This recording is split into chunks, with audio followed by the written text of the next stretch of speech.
learning new information tonight in the officer-involved shooting that claimed the life of El Paso County Sheriff's Deputy Micah.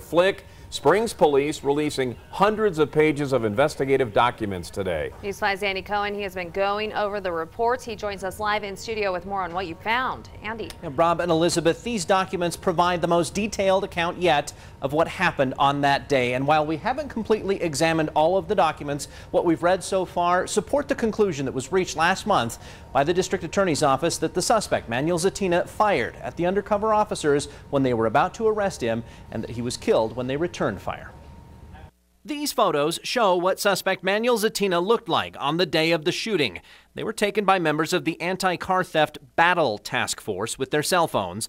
The images are a small part of the more than 900 pages of reports and investigative documents released today by the Colorado Springs Police. The battle team was tracking this stolen Saturn for hours. They followed the car from a motel near I-25 in Fillmore to a home in Security Widefield and finally to the Murray Hill Apartments.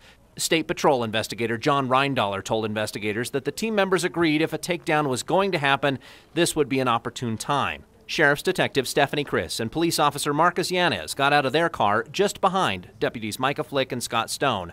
As they approached, she saw Zatina reach in his waistband for a gun. She was in disbelief, thinking surely he was not going to pull out a gun. She then saw a quick movement, followed by a lot of gunfire. Stone and Flick were both hit.